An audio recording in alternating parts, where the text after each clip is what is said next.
Hello दोस्तों, सैनिक ITI YouTube channel में आप सभी लोगों का स्वागत है। आप मेरे चैनल को सब्सक्राइब करें और अपने सभी दोस्तों को शेयर करें। आज मैं इलेक्ट्रीशियन सेकेंड ईयर का पार्ट 11 हल कराऊंगा, जो पार्ट नंबर 11 है। जिन सभी लोगों का इलेक्ट्रीशियन से सेकेंड ईयर का एग्ज़ाम CBT एग्ज़ाम चल रहा है, उन सभी बच्चों के लिए है। आप लोग इसको पढ़ते रहिए और अपने सभी दोस्तों को सब्सक्राइब करिए। अब चलते हैं हम लोग क्वेश्चन की ओर। क्वेश्चन नंबर है 261। दो अल्टरनेटरों के समानांतर संचालन के डार्क लैंप विधि में लैंप किस स्थिति में बुझ जाते हैं? लैंप किस स्थिति में बुझ जाते हैं? जो पूछा गया है, दो अल्टरनेटरों के समांतर संचालन, क्या है आपका समांतर संचालन में लैंप किस स्थिति में आपके बुझ जाते हैं? तो आपका ऑप्शन हो जाएगा, ऑप्शन नंबर हो जाएगा बी, वोल्टेज और आवृत्ति बराबर होती है। क्या होता है? वोल्टेज और आवृत्ति बराबर होती है, जो फ्रीक्वेंसी होती है। अगले क्वेश्चन की ओर चलते हैं। 262 नंबर।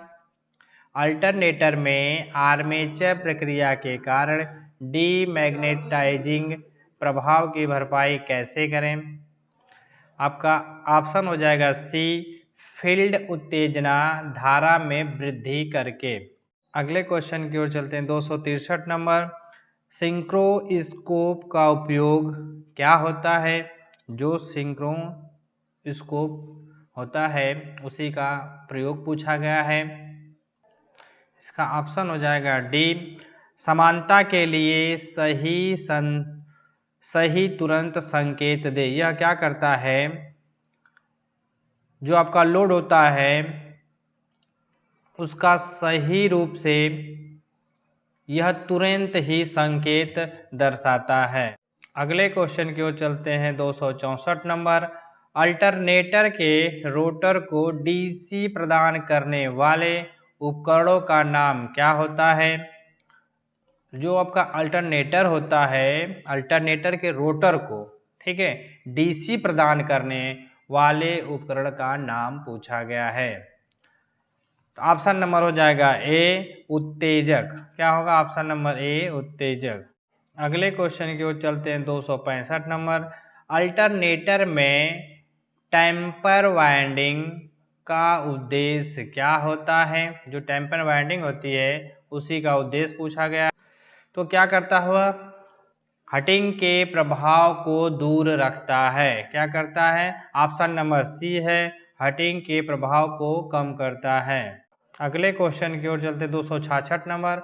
अल्टरनेटर के समानांतर संचालन से पहले किस स्थिति को संतुष्ट किया जाना चाहिए? किस स्थिति को संतुष्ट किया जाना चाहिए? तो ऑप्शन नंबर हो जाएगा आपका बी, फेज अनुक्रम समान होना चाहिए। जो आपका फेज होता है वह अनुक्रम क्या होना चाहिए?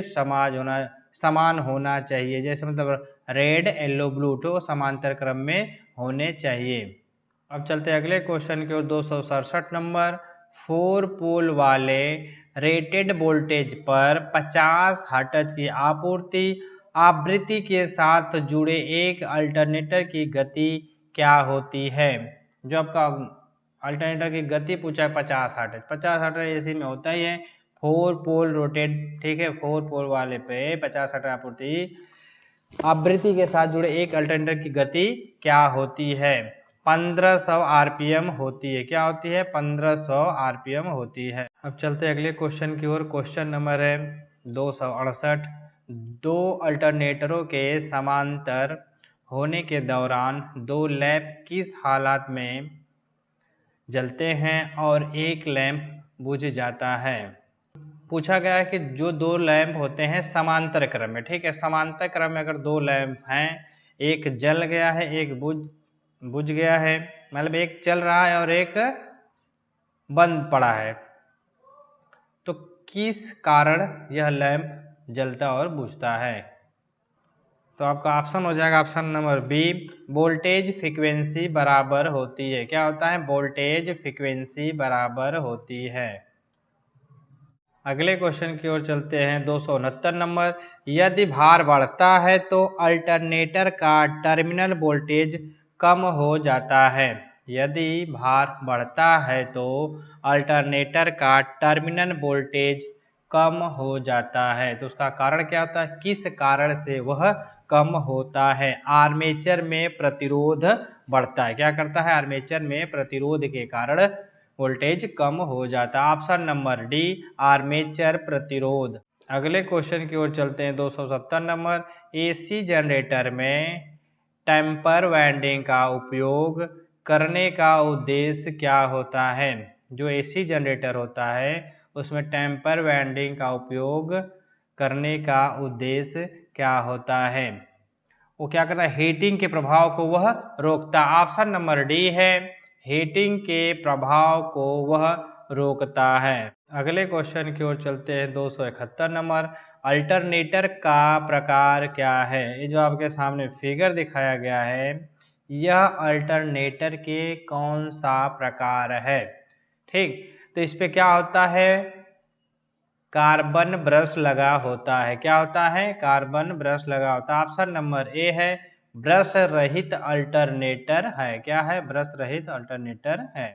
अगले क्वेश्चन की ओर चलते हैं 272 नंबर। 2 पोल 50 हर्ट्ज अल्टरनेटर के आरपीएस, ठीक है, आरपीएस में गति की गणना कीजिए।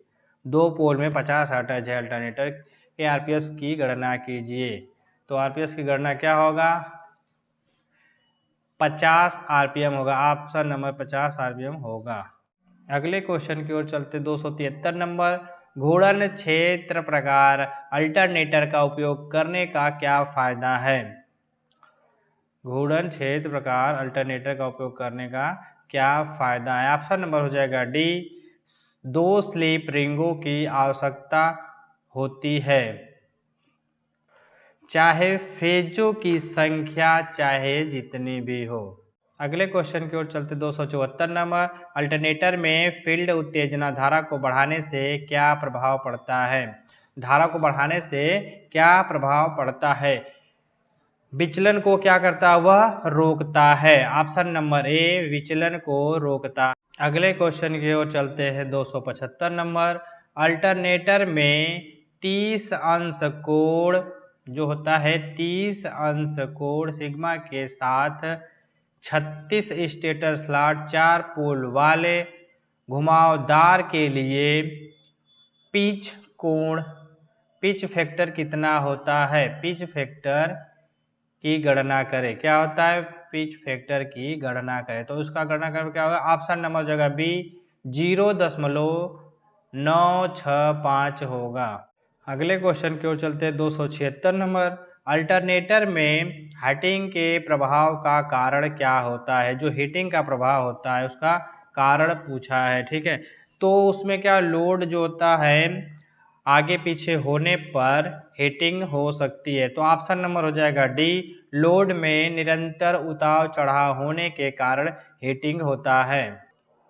अगले क्वेश्चन की ओर चलते हैं 277 नंबर। यदि एक अल्टरनेटर से लोड हटा दिया जाता है तो वोल्टेज 480 वोल्ट से 660 वोल्ट तक बढ़ जाता है। वोल्टेज विनिमय प्रतिशत में गणना कीजिए। प्रतिशत में जो होता है गणना कीजिए। अगर हम प्रतिशत में गणना करते हैं तो ऑप्शन नंबर हो जाएगा सी, 37.5% होगा। 37.5% होगा। अगले क्वेश्चन की ओर चलते हैं 278 नंबर। कन्वर्टर का नाम क्या है? जो आपके सामने फिगर बनाया गया है, इस कन्वर्टर का नाम पूछा गया है। ऑप्शन नंबर हो जाएगा आपका डी, सिलिकॉन नियंत्रण दृष्टि धारा। एडीसी का जो होता है कन्वर्टर है, सिलिकॉन नियंत्रित दृष्टि धारा है। अगले क्वेश्चन की ओर चलते हैं 279 नंबर। कन्वर्टर का नाम बताइए। जो है कि आपके सामने कन्वर्टर दिखाया गया है, इसी का नाम पूछा। इस कन्वर्टर का नाम क्या है? तो रोटरी कन्वर्टर। क्या है? Option number B, rotary converter. अगले क्वेश्चन की ओर चलते हैं 280 नंबर। सिंक्रोनस मोटर ऑपरेशन के लिए डीसी आपूर्ति क्यों आवश्यक है? जो सिंक्रोनस मोटर होता है उसमें डीसी की आपूर्ति क्यों आवश्यक होती है? इसको जो होता है तुल्यकालिक गति यानी कि सिंक्रोनस स्पीड से चलाने के लिए इस मोटर को चलाने के लिए डीसी का प्रयोग किया जाता है। ऑप्शन नंबर डी है, मोटर को तुल्यकालिक गति से चलाए रखने के लिए इसका प्रयोग किया जाता है। अगले क्वेश्चन की ओर चलते हैं। 281 नंबर, जो इन्वर्टर और कन्वर्टर दोनों के रूप में कार्य करता है, जो मोटर आपका होता है इन्वर्टर और कन्वर्टर दोनों के रूप में कार्य करता है, वह क्या कहलाता है? ऑप्शन नंबर हो जाएगा सिंक्रोनस कन्वर्टर कहलाता है। क्या होता है? तुल्यकालिक कन्वर्टर कहलाता है। अगले क्वेश्चन की ओर चलते 282 नंबर, कन्वर्टर का कार्य क्या है? जो होता है कन्वर्टर का कार्य क्या है? तुम जानते हैं कन्वर्टर क्या कार्य हुआ? परिवर्तित एसी को डीसी में, डीसी को एसी में परिवर्तित करने वाला कन्वर्टर कहलाता है। ऑप्शन नंबर हो जाएगा बी, डीसी को एसी में बदलने के लिए कन्वर्टर का प्रयोग किया जाता है।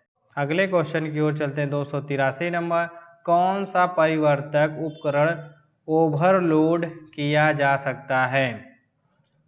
कौन सा परिवर्तक उपकरण ओवरलोड किया जा सकता है? दृष्टकारी यूनिट। क्या होता है? दृष्टकारी यूनिट। Option number A. अगले क्वेश्चन की ओर चलते हैं। 284 नंबर, सिंक्रोनस मोटर को चलाने के लिए उत्तेजक क्यों आवश्यक होता है?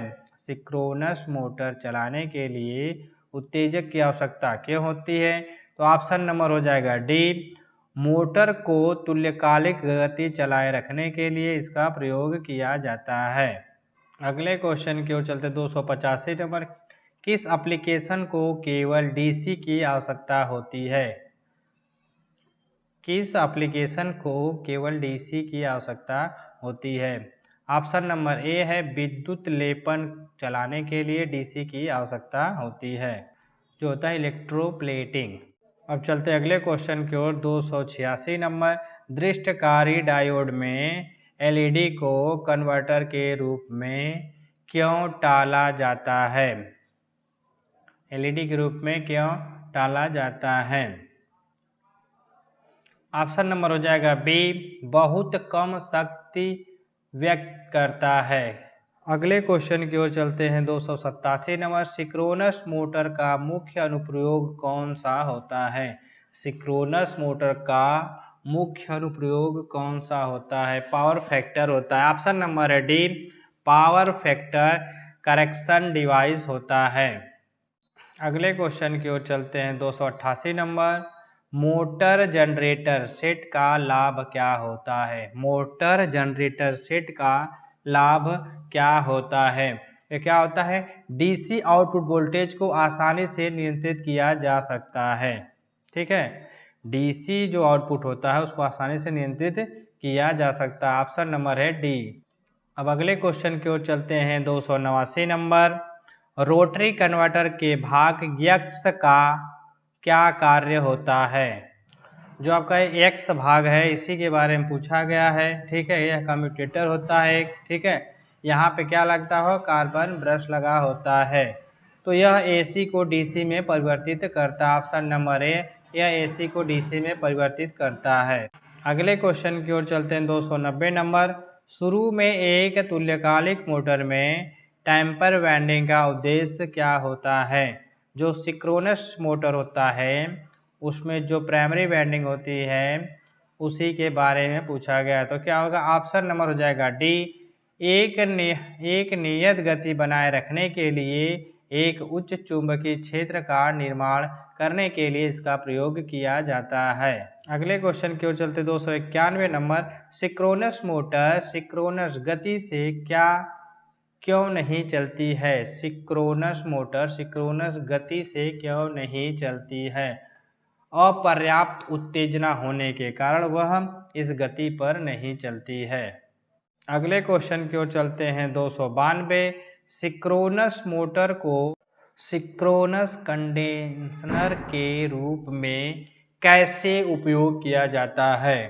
ऑप्शन नंबर हो जाएगा बी, रोटर उत्तेजना में बदलाव करता है। अगले क्वेश्चन की ओर चलते हैं। 293, सिंक्रोनस मोटर में टेम्पर वाइंडिंग का क्या कार्य होता है? जो टेम्पर वाइंडिंग होती है इसका कार्य क्या होता है? ऑप्शन नंबर डी है सिंक्रोनस मोटर शुरू करने के लिए। अगले क्वेश्चन की ओर चलते 294 नंबर। कौन से कन्वर्टर में उच्च दक्षता होती है? कौन से कन्वर्टर में उच्च दक्षता होती है? एससीआर में उच्च दक्षता होती है। ऑप्शन नंबर ए है एससीआर कन्वर्टर में। आज का यह लास्ट क्वेश्चन है, चलते हैं 295। कैसे तुल्यकालिक मोटर में पावर फैक्टर सुधारक के रूप में काम करता है? पावर फैक्टर जो होता है सुधारक के रूप में काम करता है। ऑप्शन नंबर हो जाएगा बी फील्ड उत्तेजना में बदलाव करके। क्या होता है? फील्ड उत्तेजना में बदलाव करके यह सुधारक का कार्य करता है। आप मेरे चैनल को सब्सक्राइब करें और अपने सभी दोस्तों को शेयर करें। इलेक्ट्रीशियन सेकेंड ईयर के लिए यह क्वेश्चन है। धन्यवाद।